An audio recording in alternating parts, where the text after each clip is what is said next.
Hello fellow orchid lovers, it's Danielle here with Transferring Orchids to Waterculture Week 1, Phalaenopsis. So as you can see, a good third of my collection is taken up with Phalaenopsis orchids. I do really enjoy them. I love the way that they grow. Their blooms there's such a variety of different blooms. So I really like Phalaenopsis orchids. And I know that most of you, if you're going to try to do waterculture, you're more than likely going to start with a Phalaenopsis. So I've been kind of saving this video for last because I really wanted to gather my thoughts together so that I could make it, you know, as clear as possible for you guys and make sure I wasn't leaving anything out. If I do leave anything out, I hope that you will all forgive me and just, you know, let me know if there's other questions that you have. So the two plants that we transferred together was the Golden Smile and the Secret Smile. So we'll look at those first and then we'll introduce you to our problem children. So we'll start out with the Secret Smile. So as you can see, it's doing really good. Let me just zoom out a little bit so I can... the root system's doing really good. It's actually much better than I thought it was going to be. Let me take the tag out. And I have not given her another drink. So I gave her a drink a week ago, as I showed you on film. And it was just to the bottom of these roots. And she has not gotten another drink since then. She has not had a problem with that. Her new leaf is still growing really well. Her structures are nice and firm and fleshy. She's actually got happy sap under them. Her spike is continuing to grow. When we transferred her to waterculture, it was about here, and it's grown this much in about a week. So, you know, she's happy. This leaf, it was dying back when I got her, so it is not connected to the waterculture. But as you can see, these roots are not badly dehydrated. There's still some green ones in there. So that little bit of water that we gave her was sufficient. And that's what I mean when I say I want you to get acquainted with your orchid before you just start chucking water at them. Because if I had put more water in this vase, I could possibly have suffocated or killed off a few viable roots. So really, we just want to get acquainted with the orchid. And it's not like I put a little bit of water and I walked away and I never looked at her again. I checked her several times throughout the week. Whenever I came in here, which is very frequently, it's my favorite place to be, I would look at her and just make sure that she had, you know, some hydration going on in there. Now the Golden Smile, she's also doing really well. Her blooms are continuing to open, which are just fabulous. I really am enjoying these blooms. I hope they're coming through clearly. It's getting a little bit more dark in this room as the sun is going over the house. And I don't know if they're coming through clearly, but they are so pretty. So her spikes are continuing to bloom. We did have one bud blast. This little guy up here, as you can see. But, you know, we did just shock her by unpotting her. And also it has been extremely hot. Hotter than I thought upstate New York could get. So we did have a few orchids that decided they did not like the heat. My Fuller's Gold Stripe, which is actually one of my oldest orchids, was in full bloom, and when that heat wave came through, she was like, nope, I'm out. And she dumped her blooms pretty much all at once. But she's been in bloom since early April, so she's fine. And of course, Diane, every time the heat spikes, she loses another bloom because she also does not enjoy the heat. But the Golden Smile just had that one bud that blasted, and she had barely any water. Same thing with the Secret Smile, just to the base of her roots. That's how high I put the water. But her roots are doing something different than the Secret Smile. The Secret Smile, her roots look awesome.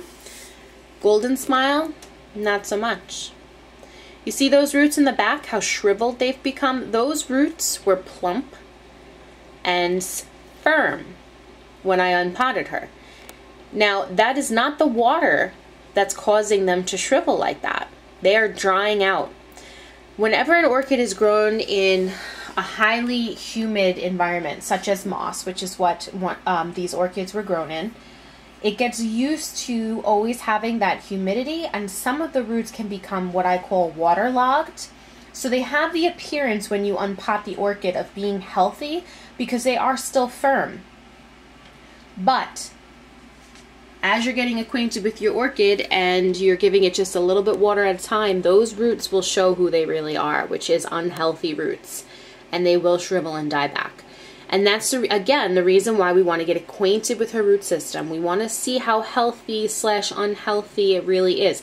Now, some of these other roots are fine. They did just fine, no problems. As you can see, they're still nice and healthy and firm, but there are quite a number of roots in the back there that I'm going to have to go and trim out.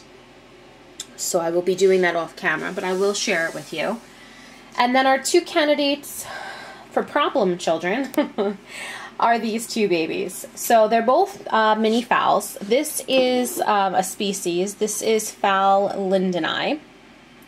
And I got her a few weeks ago, probably about maybe a month ago. I'm not really sure. But she's doing good, but she's not. So she also came packed in moss, and a lot of her roots have proved to be not viable. As you can see, I removed the velamen from a fair amount of them. There are a few that are still firm, but not really long enough to go down into the water. There is one there, as you can see, that does reach the water. Another one there that does reach the water.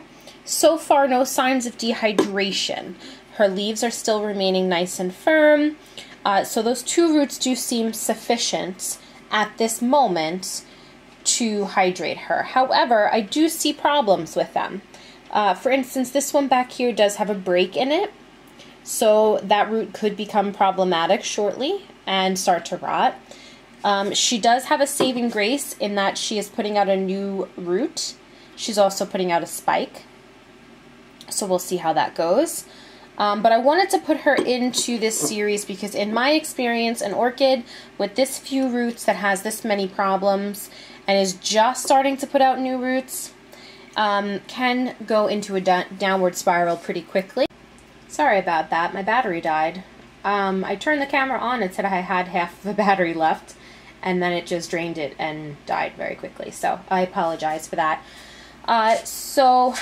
Anyways, yes, in my experience, when an orchid is doing this, it very frequently does turn into a rescue. Between the new root, spike, and new leaf, she's using up a fair amount of energy, and I'm not convinced that that root system is really sufficient to support all of that, so we could run into some issues with her. So I wanted to follow her care with you. I think she's a good candidate. And then the other one that's a good candidate is this one. This is a mini Phal. I didn't know what her blooms are going to look like because I bought her out of blooms. So these are the blooms that she has. She's another one that objected to the heat. She did drop one of the 3 blooms that she has. But her situation is more along the lines of an in-between situation. So what I mean by that is she has this nice long root, and then she has these tiny other roots. So in order to sufficiently hydrate the plant, what do? Do you drown the long root? And just, you know, hope that these other roots, once this long root dies because you're drowning it, will hydrate the plant? Or I realize you really can't see those roots. This glass is terrible for filming. Or do you use those other roots in another way? So the way that I found to be helpful is, you know, once a week I do rinse my orchids and refresh the water. And so what I do is with a orchid like this that has a long root that's much, much longer than the other viable roots, you know, you don't want to drown it by putting the water all the way up to here for long periods of time, because that's going to kill that nice long root. It's too much water on that root. It will suffocate it. So what I usually do is I rinse all the roots once a week, get them nice and greened up so that they're nice and hydrated. And then for a day, I'll put the water nice and high in the glass so that all the roots can keep drinking, get nice and hydrated, and then I'll drop the water the next day. So I'll show you that as well. So I'm going to go ahead and take the Secret Smile and the Golden Smile out of their vases, clean up their roots, take off, you know, whatever roots are not viable, and I am going to show you how that looks momentarily. Okay, so that took a little bit of time, but we have some progress here. So I'm just going to show you the bad news first. So our Golden Smile, that's how many roots I took off of her. Now typically I don't really remove roots at first this early in the game, but she did have a fair amount of roots left, and these roots were so badly compromised that there really was no point in keeping them on. And she has enough roots left here that if these start to be compromised, I can remove the velamen and leave, you know, the strands, as I've shown you in some of my rescue videos. But as you can see, these roots are disgusting. Mushy, dead, some of them, you know, really gross. So I just figured it would be best to remove them than have to constantly be dealing with them. And like I said, what was left was decent enough that I think we should have enough roots there to be able to hydrate her without a problem. She does have a few roots that look like, you know, they have some growing tips on them, so hopefully, you know, we'll have her grow those roots. But, you know, time will tell, so we will go on that journey together for sure. And just to let you know, I am going to be letting this orchid dry out for 24 hours. Kind of like I did when I first unpotted her, because I did cut a fair amount of roots off, so I want to give time for whatever wounds that I created to heal and callus over before I introduce water to her. Because I don't want those freshly cut structures to be exposed to water, as they now have no barrier to keep the water out from rotting them.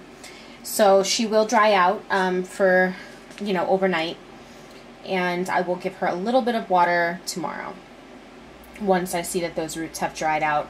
If it takes longer than overnight for those roots to dry, then I'll wait. I really want those roots to get all silvery and dry before I put water in the glass for her. The Secret Smile fared much better. Still, most of its root system intact. I think I cut maybe 2 roots off of this orchid. I did remove the lower leaf that was completely dried out. It came off very easily, so I did remove that. Nothing really to report other than I did go in with my tweezers on both of these orchids and remove any residual pieces of leaf litter or moss that was along the stem. It's a good place for mold to develop along the stem. If you leave you know, remnants of old roots, they still decompose. So as they're decomposing, it's a perfect breeding ground for fungus and for mold. So just a little tip, you know, make sure you're going in there once you remove the root and just remove whatever structure you can to make sure that you're not going to develop mold around the stem. And she as well, even though I only removed a few roots, I am going to let her dry overnight. If she's not completely dry by tomorrow, which I don't think she will be, because she really maintains her moisture well, I will still water her, because like I said, it was only like 2 roots, and I pretty much cut them off at the stem. So, but you know, in handling the roots, I may have inadvertently, you know, caused some type of injury, so I'm just going to let them dry out overnight. Now, as far as our new problem children that have been added to our regimen here, I actually was pleasantly surprised. The lindenii, her roots have since dried, because I did these first and then I did the 2 monsters, and these roots up here have dried out a little, but you can still see that they were a little green. They did green up, so I was surprised. I didn't think that those roots were really viable at this point. So I am happy about that. But as you can see, I did put her 2 longer roots in the water. So that's the level that I'm going to keep her at. So she's gonna have this root and that root in the water, and the roots up there, I'm gonna keep my eye on it. If it looks like they stay silvery for a really long time, I may take her out midweek and just give them a little drink, just to keep them from dying back. And then this one, as I mentioned, you know, it's later in the afternoon, so it's not really going to stay this way for a full 24 hours. But as you can see, I put the water level nice and high to give those roots, those new roots, a nice drink. And then tomorrow morning, again, it's later in the afternoon, tomorrow morning I'll come in and I'll drain off the water so that just the long root is in the water. And again, I'll keep my eye on those roots. And if they look like they're particularly thirsty or they're starting to look shriveled, I will do this again, where I raise the water and give them a nice long drink and then drain it off. So that's the Phalaenopsis. If you have any questions about the process, certainly let me know. Again, I will be posting updates every week on these, and if anything major happens, I'll post that as well. But in the meantime, I hope you guys all have a great day, and I will talk to you all next time.